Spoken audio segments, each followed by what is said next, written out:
कहा जाता है कि भारत की भूगर्भिक संरचना का जब हम अध्ययन करते हैं तो भारत को 3 भूगर्भिक भागों में विभाजित किया जा सकता है। पहला था प्रायद्वीपीय पठार का क्षेत्र या प्रायद्वीपीय भारत का क्षेत्र। दूसरा था हिमालय का पर्वतीय प्रदेश या उत्तर का पर्वतीय प्रदेश। तीसरा और अंतिम भूगर्भिक विभाजन है जिसका नाम है उत्तर भारत का विशाल मैदान। इसमें ज़्यादा कुछ है नहीं। उत्तर भारत का विशाल मैदान कहते हैं कि यहाँ पर जो शैलें पाई जाती हैं वो सबसे नवीन प्रकार की है, अर्थात अवसादी शैलों से बनी हुई है और भारत का सबसे नवीनतम भूभाग है ये। ठीक है।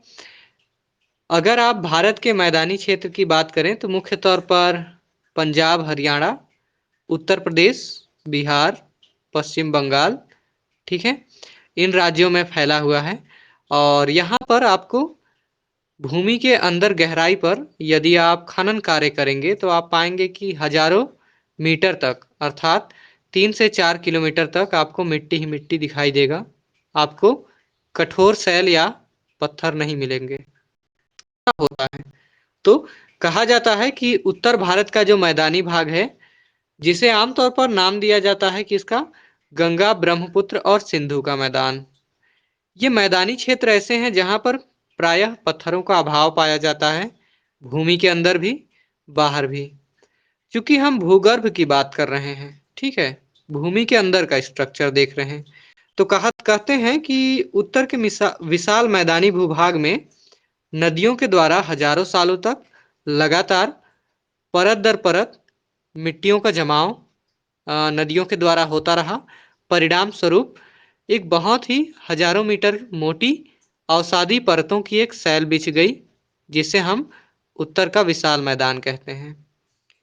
अब ये कब बना था अवसादी सैलों का ये मोटा परत, तो कहते हैं नियोजोइक महाकल्प और क्वार्टनरी कल्प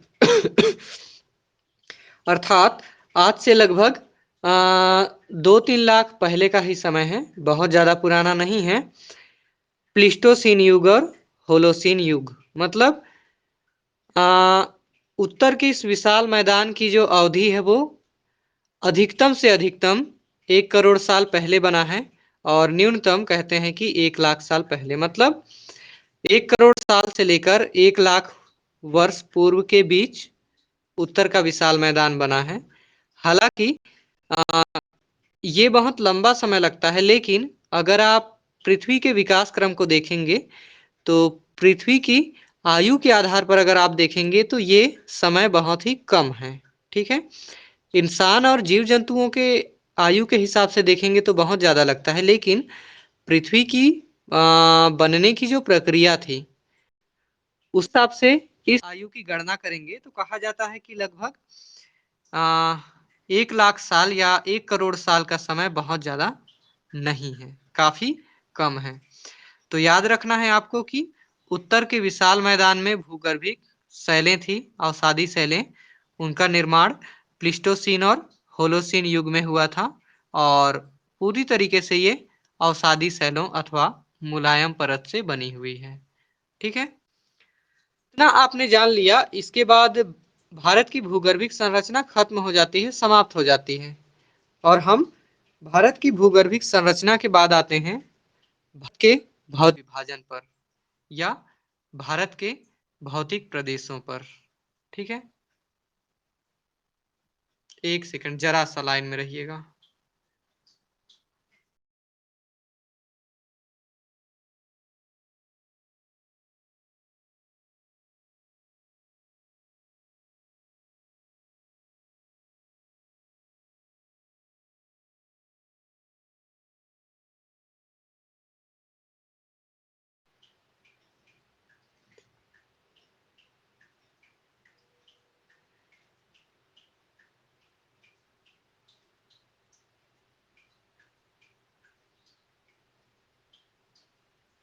चलिए, रुकावट के लिए खेद है। तो ये था आपका भारत का भूगर्भिक संरचना। ठीक है, इसके बाद हम देखेंगे ठीक अगला अध्याय। ये वाला अध्याय यहीं खत्म हो गया है। ठीक है, ज़्यादा कुछ है नहीं। भारत के भूगोल वाले आपके दूसरे प्रश्न पत्र में जो अगला अध्याय आता है वो आता है भारत का भौतिक विभाजन या भारत के भौतिक प्रदेश। ठीक है, ये भारत के भौतिक प्रदेश हैं या इसको हम दूसरे रूप में पढ़ सकते हैं। क्या पढ़ सकते हैं?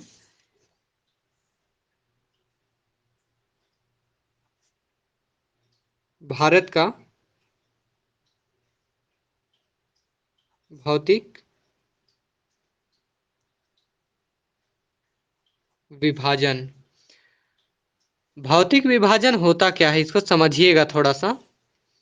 इससे पहले के अध्याय में हमने देखा था अ, भारत में जो धरातल है उसका आंतरिक भाग कैसे बना है, अंदर की बनावट कैसी है। अब हम देखेंगे बाहरी बनावट। ठीक है, पहले अध्याय में हमने देखा आंतरिक बनावट, भूमि के अंदर का स्ट्रक्चर। इसमें हम देखेंगे भारत के बाहर का बाहरी स्वरूप कैसा है। ठीक है,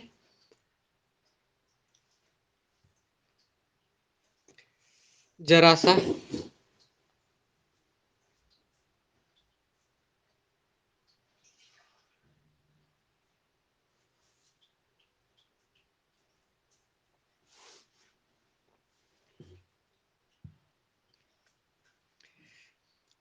अब कहते हैं कि हमारे भारतवर्ष में जो भारत है वो विविधताओं से भरा हुआ है। मैंने बताया था विविधताओं वाला देश है। ठीक है, और भारत में अगर भारत के धरातल को आप देखेंगे, सरफेस को देखेंगे तो एक जैसा नहीं मिलेगा।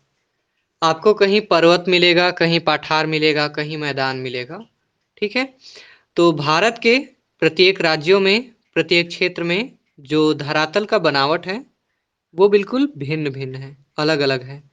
और इसी विभिन्नता को हम देखेंगे और भारत को आमतौर पर उसके धरातलीय विभिन्नता के आधार पर कुछ निश्चित भागों में विभाजित किया जाता है और इसे ही हम भारत का भौतिक विभाजन या भारत का भौतिक स्वरूप या फिजिकल स्ट्रक्चर कहते हैं।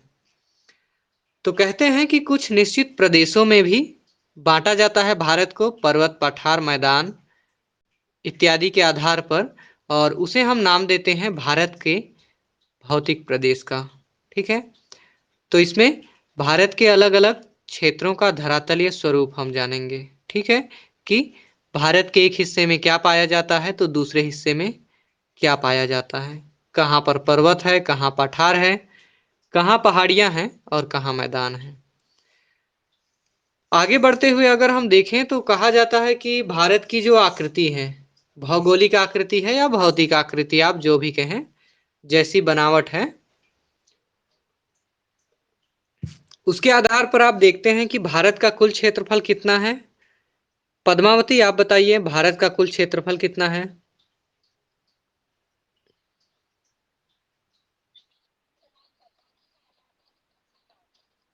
हाँ, ओके। 32,87,263 वर्ग किलोमीटर भारत का कुल भौगोलिक क्षेत्रफल है, जिनमें से पर्वत, ठीक है, पर्वत क्या होता है? एक ऐसा भौतिक स्वरूप या धरातलीय स्वरूप जिसका निचले स्तर का भाग थोड़ा चौड़ा होता है और ऊपरी भाग बहुत नुकीला होता है, संकरा होता है, वह पर्वत कहलाता है, माउंट। भारत के 10.6% भाग पर पर्वतों का विस्तार है और पर्वतों में मुख्य तौर पर हिमालय पर्वतमाला को ही शामिल किया जाता है। इसके अतिरिक्त पहाड़ियाँ, पहाड़ियाँ कहते हैं कि पहाड़ियाँ भी बिल्कुल पर्वतों जैसी होती हैं, लेकिन पहाड़ियों का सबसे ऊपरी सिरा जो होता है वो पर्वतों जितना नुकीला नहीं होता है और पर्वतों की ऊंचाई काफी ज्यादा होती है। पहाड़ियों की पर्वतों की अपेक्षा कम ऊंचाई होती है, लेकिन ऊंचाई ज्यादा होता है। बस ऊपरी सिरा और ऊंचाई में अंतर होता है। तो कहते हैं कि पहाड़ियां भारत में भारत के कुल क्षेत्रफल का 18.5% भाग घेरे हुए है अपने में। इसके पश्चात हम पठार की बात करते हैं। तो पठार जो होता है वो ऐसा धरातलीय स्वरूप होता है जिसमें ऊंचाई तो होता है, मतलब हाइट होता है काफी, लेकिन इसका ऊपरी भाग नुकीला ना होके सपाट होता है, बिल्कुल मैदान की भांति। लेकिन बाकी क्षेत्रों से ऊंचा होता है मैदान से, ठीक है। समतल धरातल से काफी ऊंचा होता है, ऊपरी भाग सपाट होता है, तो वो पठार कहलाता है। और भारत के 27.7% क्षेत्रफल के हिस्से पर, ठीक है, पठार का विस्तार है। पठार को आमतौर पर पाट प्रदेश भी कहते हैं। आपका जसपुर में है पंडरा पाट, और पता नहीं क्या क्या पाठ है, 3-4 पाठ है, तो ये वही पठार ही है। इसके बाद मैदान की बात करें तो भारत के कुल क्षेत्रफल के लगभग आधे हिस्से पर 43.2% भाग पर मैदान का विस्तार है। मैदान कहने का मतलब है खेल का मैदान नहीं, बल्कि समतल धरातल, बेहद समतल धरातल। और पठार, पहाड़ियाँ और पर्वत के मुकाबले मैदान की ऊंचाई काफी कम होती है। तो सबसे कम ऊंचाई वाला बेहद समतल धरातलीय स्वरूप मैदान कहलाता है, ठीक है। मतलब कहीं भी आप देखेंगे किसी का भूगर्भिक बनावट, सॉरी, भौतिक बनावट, धरातलीय स्वरूप देखेंगे आप कहीं का, तो वहां पर सबसे निचले ऊंचाई वाला या कम ऊंचाई वाला जो क्षेत्र होता है उसे ही हम मैदान कहते हैं। और मैदान की विशेषता क्या होती है कि बेहद समतल, ठीक है, और बहुत कम उबड़ खाबड़ ऊंचाई नीचाई वाला क्षेत्र को हम मैदान कहते हैं, ठीक है। जैसे कभी आप यूपी या बिहार जाइएगा तो आप देखिएगा कि वहां धरातल जो है, भूमि है, वो एकदम समतल दिखेगा। आपको बहुत ऊंचा पहाड़ी टीला सब नहीं के बराबर दिखाई देगा, या बहुत कम दिखेगा, ठीक है। तो ये था। इसके बाद हम देखते हैं भारत के भौतिक विभाजन को। भारत का भौतिक विभाजन क्या है, कैसा है। भारत का जो भौतिक विभाजन है, इसे कह सकते हैं कि ये 4 भागों में बटा हुआ है, ठीक है। अब भारत का भौतिक विभाजन क्या है, तो मैंने बताया था कि धरातल के आधार पर, या धरातल की बनावट जैसी है उसके आधार पर भारत को कुछ निश्चित भागों में विभाजित किया गया है, बांटा गया है। तो भारत को 4 अलग अलग प्रदेशों में या भागों में बांटा गया है धरातलीय बनावट के आधार पर। कौन कौन सा है।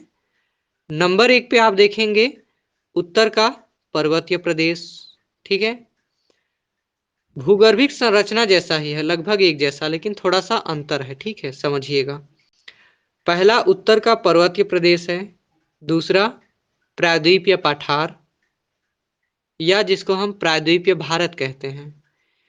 तीसरा प्रदेश है भारत का भौतिक आधार पर या धरातलीय बनावट के आधार पर उत्तर का विशाल मैदान, जिसे आमतौर पर गंगा, सिंधु और ब्रह्मपुत्र का मैदान कहा जाता है। और चौथा जो वर्गीकरण है वो तटीय मैदान एवं द्वीप समूह कहलाता है, ठीक है।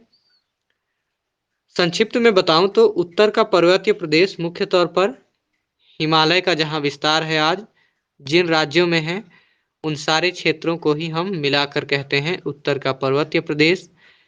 प्रायद्वीपीय पठार में भारत का जो मध्य भारत है और दक्षिण भारत है, अर्थात मध्य प्रदेश, महाराष्ट्र, गुजरात, छत्तीसगढ़, उड़ीसा, तमिलनाडु, आंध्र प्रदेश, तेलंगाना, केरल इत्यादि राज्यों को, कर्नाटक इत्यादि को मिलाकर प्रायद्वीपीय पठार का एक स्वरूप निकल कर आता है।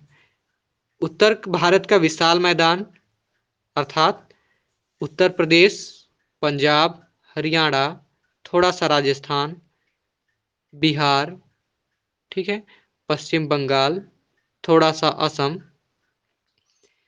इन सभी को मिलाकर उत्तर का विशाल मैदान बनता है। इन राज्यों में फैला हुआ है और मुख्य तौर पर यहाँ सिंधु, गंगा और ब्रह्मपुत्र नदियों द्वारा लगातार नई पुरानी मिट्टियों का जमाव या बिछाव किया जाता रहा है। मतलब नदियां मिट्टी बिछाती रही हैं। चौथा प्रदेश है जिसको कहते हैं तटीय मैदान एवं द्वीप समूह। तो भारत का जैसा बनावट है तो आप देखेंगे कि भारत के तीन ओर जल क्षेत्र हैं।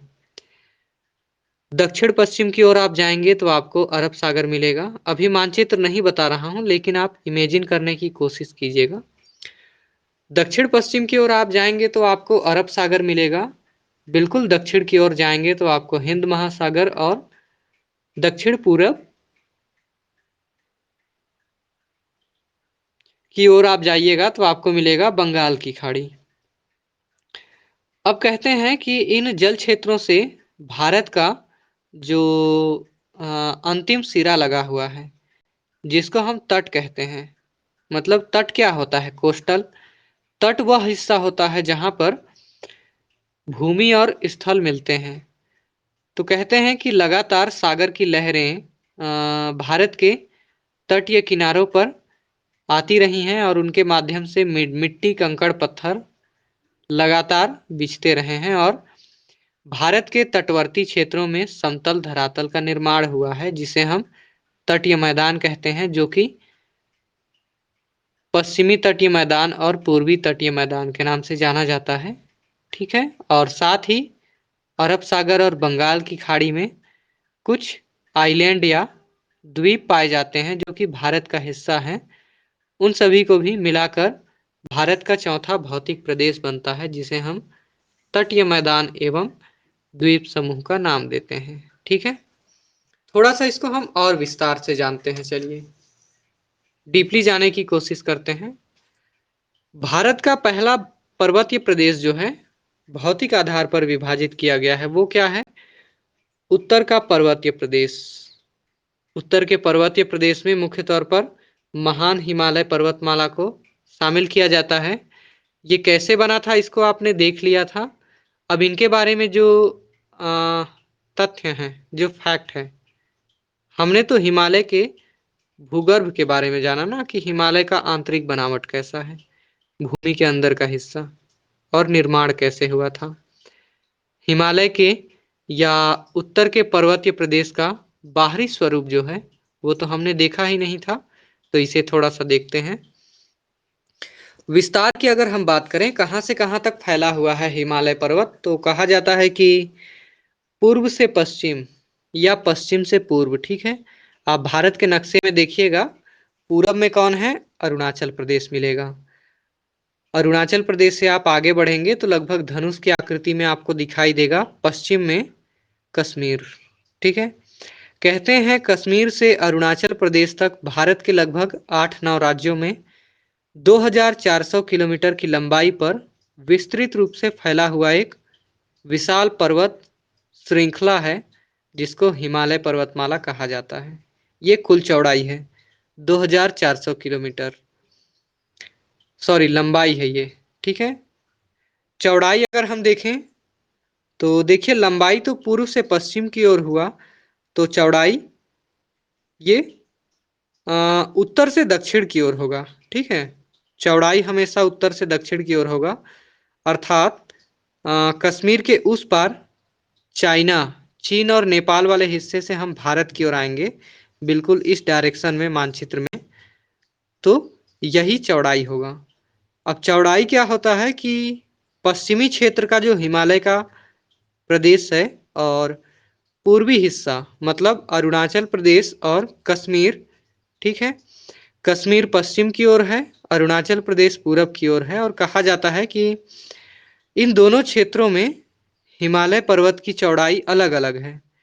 पूरब अर्थात अरुणाचल प्रदेश, असम, सिक्किम, इधर क्षेत्रों में हिमालय पर्वत की चौड़ाई उत्तर से दक्षिण की ओर 160 किलोमीटर के लगभग है। वहीं पश्चिम में अर्थात कश्मीर, लद्दाख, उत्तराखंड, जो कि हिमालय का पश्चिमी क्षेत्र है, वहां पर हिमालय ज्यादा चौड़ा है, उत्तर से दक्षिण की ओर 400 किलोमीटर के लगभग चौड़ा है। ठीक है। तो इस तथ्य को याद रखिएगा। हम आगे बढ़ते हैं।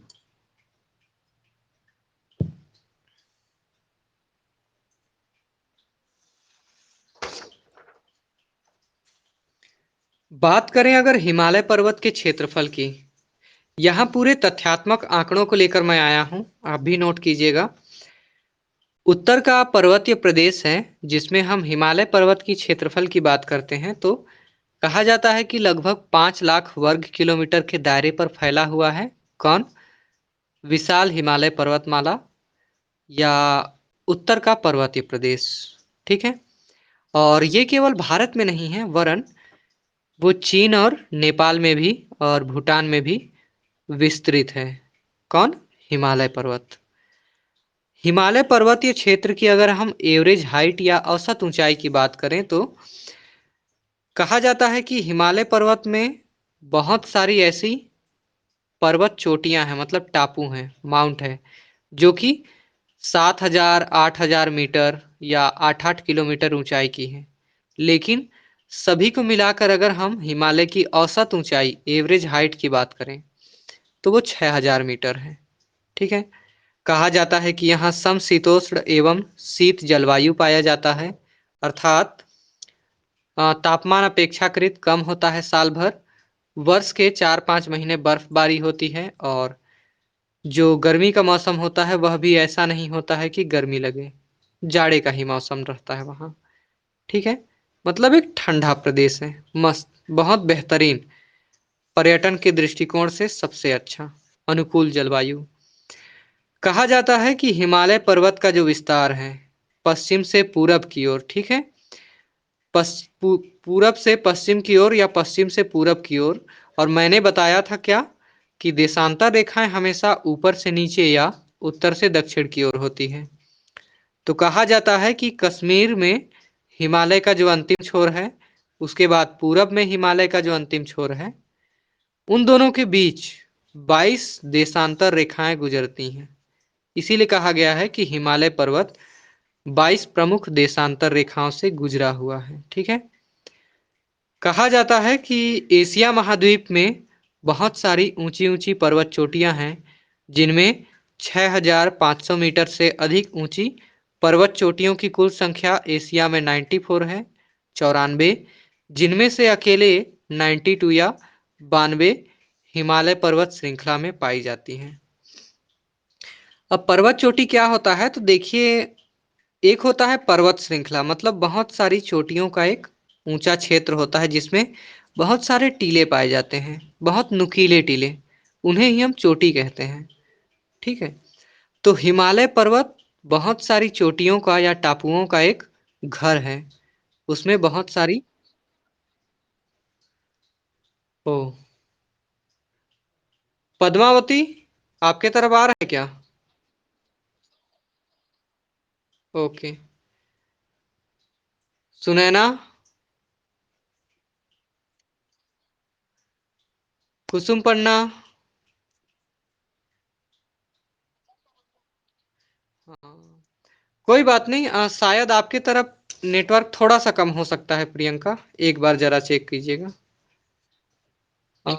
हाँ, वैसे ठीक है, आवाज जैसे नहीं आते रहेगा तो एक बार टोकिएगा मुझे। तो कहते हैं कि एशिया महाद्वीप में जो 6,500 मीटर से अधिक, अब ये मीटर क्या होता है आप लोग ध्यान दीजिएगा, 1,000 मीटर जो होता है बराबर 1 किलोमीटर होता है। ठीक है। 1,000 मीटर को 1 किलोमीटर कहते हैं, अर्थात 6,500 मीटर, मतलब 6 किलोमीटर और 500 मीटर या 6.5 किलोमीटर ऊंचा। एशिया में 6.5 किलोमीटर से अधिक ऊंची जो पर्वत चोटियां हैं या टापू हैं वो 94 है, जिसमें से 92, 92 हिमालय में मिलता है। ठीक है। और हिमालय ढेर सारी ऊंची ऊंची चोटियों का घर है, मतलब एक पूरा का पूरा रेंज है, विस्तार है, जिसमें ढेर सारे ऊंचे ऊंचे टापू पाए जाते हैं, हजारों मीटर ऊंचे। उन्हें ही हम माउंट कहते हैं या चोटियां कहते हैं। नुकीला सिरा। निर्माण की अगर हम बात करें तो एक बार फिर से देख लेते हैं कि हिमालय पर्वत मुख्य तौर पर टर्सियरी युग में बना था। ठीक है। अर्थात पृथ्वी के भूगर्भिक समय सारणी के अनुसार कहें तो सबसे आधुनिक समय में बना था, और 4 चरणों में या 4 अलग अलग स्टेजेस में हिमालय का निर्माण हुआ था। ठीक है। कहा जाता है कि हिमालय पर्वत विश्व का सबसे नया पर्वत है। सबसे नया पर्वत होने के साथ साथ वलित पर्वतमाला है, या एक ऐसी पर्वतमाला है जिसका निर्माण धरातल पर मोड़ पड़ने के बाद उनके धीरे धीरे ऊंचाई की ओर हजारों सालों तक उठने के बाद हुआ है। तो इसे हम मोड़दार पर्वत या नवीन वलित पर्वतमाला कहते हैं। विश्व का नवीनतम और सर्वाधिक ऊंचाई वाला पर्वतमाला। और कहा जाता है कि यह पूरी तरीके से अवसादी शैलों से बना है, और अवसादी शैल को हम परतदार शैल भी कहते हैं। लेयर पाया जाता है। ठीक है। क्योंकि मैंने बताया था टैथिस सागर जो है उसमें लगातार मिट्टी हर साल जमा होती थी और एक परत का निर्माण होता था, और हिमालय टैथिस सागर से ही बना हुआ है। ठीक है। और कहते हैं कि ये अभी भी निर्माण अवस्था में है, अर्थात हिमालय पर्वत अभी भी बन रहा है। लगातार इसकी ऊंचाई हर साल कुछ सेंटीमीटर ऊंची हो जाती है। ठीक है। हिमालय पर्वत की कुछ विशेषताएं हैं, जैसे यहाँ पर बहुत मोड़ मिलेगा आपको। फोल्ड मतलब काफी ज्यादा घुमावदार, काफी ज्यादा मोड़ आपको दिखाई देगा हिमालय पर्वत में।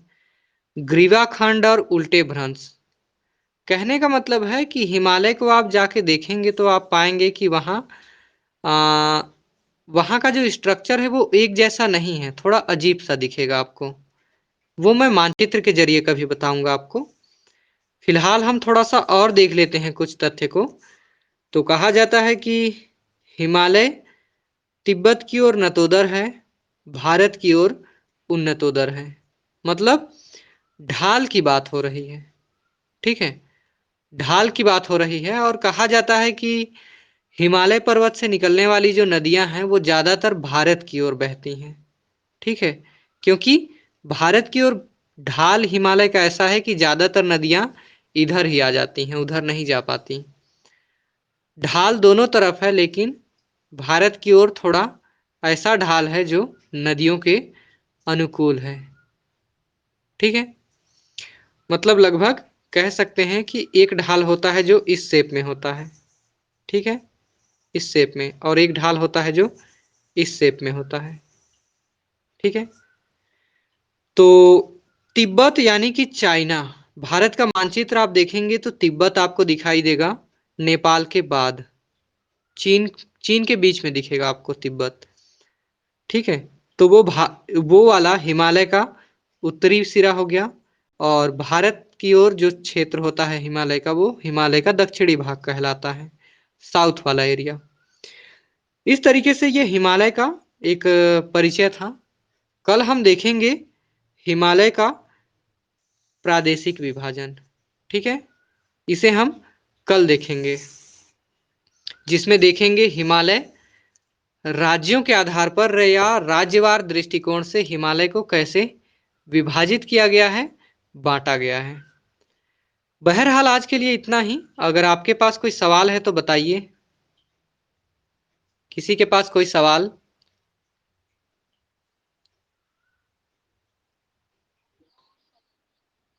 ओके। चलिए फिर सभी अपना ख्याल रखिएगा। हम लोग कल मिलते हैं। कल आप लोग 3:15 पौने 4 में उपस्थित होइए, और बाकी लोग को भी क्लास अटेंड करने बोलिए, नहीं तो प्रैक्टिकल में नंबर उनको नहीं मिलेगा। ठीक है, फिर आप सभी अपना ख्याल रखिएगा। सभी को बाय।